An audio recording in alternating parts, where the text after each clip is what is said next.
C'est plutôt drôle de voir les déclarations de Trump, puisqu'il y a un sondage qui est paru hier de la part de Fox News qui nous montre que 27% des républicains ne sont pas prêts à soutenir Trump. Ouais. Et depuis plusieurs jours, on voit des leaders du Parti républicain qui se désolidarisent totalement de sa campagne. John McCain l'a critiqué, Paul Ryan l'a critiqué, Mitch McConnell a critiqué Donald Trump également. Donc c'est très très compliqué pour Trump de nous montrer que, en fait, oui, sa campagne est bien unie, c'est pas du tout le cas. Justement, il se dit que certains républicains cherchent un plan B. Est-ce que c'est possible ? C'est pas possible sur le papier, puisque administrativement, il y a beaucoup d'États qui ont fermé l'inscription à la candidature. Notamment le Texas, qui est un des très gros pourvoyeurs de grands délégués du camp républicain, 38 grands électeurs lors de l'élection de novembre. Et le Texas a fermé les inscriptions déjà en mai. Il y a quelques États qui permettent une inscription jusqu'au mois d'octobre, mais pas suffisamment pour permettre aux candidats républicains qui remplaceraient Trump, si ça devait arriver, de s'inscrire et de participer effectivement à l'élection. Alors, il y a en toile de fond ce dérapage après avoir ciblé sans ménagement cette famille musulmane d'un soldat tué en Irak. C'est ça qui peut tout faire basculer ? Peut-être. C'est toujours la goutte d'eau. On se demande laquelle va vraiment faire déborder le vase. Semblerait que ça pourrait être celle-ci, puisque les sondages ont vraiment dévissé pour Trump dans les derniers jours, notamment dans les États clés. Je pense au Michigan, où il accuse maintenant 9 points de retard sur Hillary Clinton. Dans l'Ohio, il a déjà 3 points de retard. En Virginie, 5 points de retard. Et ça, c'est des États clés qui comptent si Donald Trump veut se faire élire président des États-Unis. Concrètement, aujourd'hui, il ne pourrait pas gagner. Si l'élection est tenue aujourd'hui, Hillary Clinton gagnerait sur une marge qui serait à peu près similaire à celle de Barack Obama en 2008 et en 2012, soit à peu près 360 grands électeurs. Je rappelle qu'il faut 270 grands électeurs pour être élu président des États-Unis, donc c'est une marge très confortable. Du coup, quand il dit la campagne se passe très bien, il est dans quoi ? Dans de l'autoconviction, dans du déni, il essaie de remotiver les troupes ? Oui, je pense qu'il essaie de préserver ce qui peut être préservé dans sa campagne. Il y a notamment la question des fonds qui est très très importante. Il doit donner espoir à ses partisans, il doit donner espoir aux petits donateurs qui sont de plus en plus nombreux, c'est vrai, à contribuer à sa campagne, puisque les grands donateurs, les grands tributaires du Parti républicain se désolidarisent. Il compte sur les électeurs les plus modestes pour contribuer à sa campagne.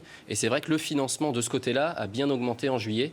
Donc il doit essayer de garder ses troupes motivées, même si son staff de campagne lui-même commence à en avoir marre du traitement de l'élection, commence à en avoir marre que le candidat Trump ne suive pas leurs recommandations, etc. Donc c'est finalement très très compliqué pour Trump. Ça sort ça au niveau du staff de campagne, ces hésitations, ces doutes ? Oui, bien sûr, il y a plusieurs staffers qui vont parler à la presse de façon anonyme, mais qui disent qu'effectivement, en interne, la campagne de Trump ne répond à aucune logique. On se demande même si Trump a vraiment une stratégie pour gagner. Et effectivement, encore une fois, quand on regarde la stratégie qu'il a adoptée sur les États clés, qu'il lui faut conquérir pour devenir président des États-Unis, il n'a pas de stratégie. Il n'a pas d'investissement sur le terrain. Il n'a pas de fonds levés au plus haut niveau dans chacun de ces États clés que j'ai cités tout à l'heure. Donc tous ces éléments montrent que, à la fois de la part de son staff et peut-être sans doute de ses partisans dans les semaines à venir, les doutes s'installent et sa candidature pourrait devenir invalide. Justement, qui est prêt encore aujourd'hui à voter Trump ? Est-ce que son électorat s'est considérablement resserré ? Alors il a toujours été resserré, je pense que c'est plutôt ça. Il a eu une capacité d'extension à un moment où on s'est dit, au moment où Donald Trump a été nominé en mai, on s'est dit, voilà, il va essayer de faire l'adhésion, il va essayer de séduire les cadres plus modérés du parti. Et on voit bien depuis la convention en juillet que ce mouvement-là ne s'est pas du tout opéré. Il lui reste finalement que la base de partisans qui est très fidèle, qui ira jusqu'au bout avec lui, puisqu'ils sont absolument contre Hillary Clinton, ils sont absolument contre Barack Obama. Ils ont une détermination qui est totalement farouche et qui ne les fera pas changer d'avis. Mais Donald Trump, on le voit, et il en a besoin dans les États clés, il ne peut pas étendre, il ne peut pas faire une extension, si vous voulez, de son soutien qui lui permettrait de convaincre les électeurs plus centristes, indépendants, qui détiennent la clé de cette élection. Non, parce qu'il y a aussi un mot qui ne fonctionne plus dans cette campagne, c'est le mot provocation. La provocation, ça a été son arme pendant des mois. Aujourd'hui, on voit qu'il se heurte à un mur. Mais totalement, puisque en fait, dans le cadre de la primaire républicaine, il y avait 16 candidats. Ouais. Les petites phrases, les provocations, ça marchait très bien pour attirer l'attention des médias et avoir une couverture médiatique gratuite. Maintenant qu'on est face à deux camps qui sont irrémédiablement séparés, républicains contre démocrates, là, c'est plutôt la compétence de la candidate démocrate qui, face à Donald Trump, ressort, plutôt que les petites provocations qui, certes, attirent les médias, mais finalement lui font de la mauvaise publicité. qui autrefois était plutôt positive, mais maintenant devient, on le voit, très négative. Avec Clint Eastwood qui prend parti ces toutes dernières heures pour Donald Trump, c'est sa dernière arme pour essayer de rallier encore quelques électeurs? Oui, je pense que c'est un très bon symbole. C'est l'Amérique blanche, protestante, âgée, qui d'une certaine façon est en train de mourir. 30% de l'électorat américain aujourd'hui est issu des minorités, et ces 30% de l'électorat, Donald Trump s'en est totalement coupé. Donc certes, il bénéficie toujours du soutien de, je dirais, l'ancienne Amérique, mais la nouvelle Amérique, celle de demain, elle est déjà très largement pour Hillary Clinton, pour Barack Obama.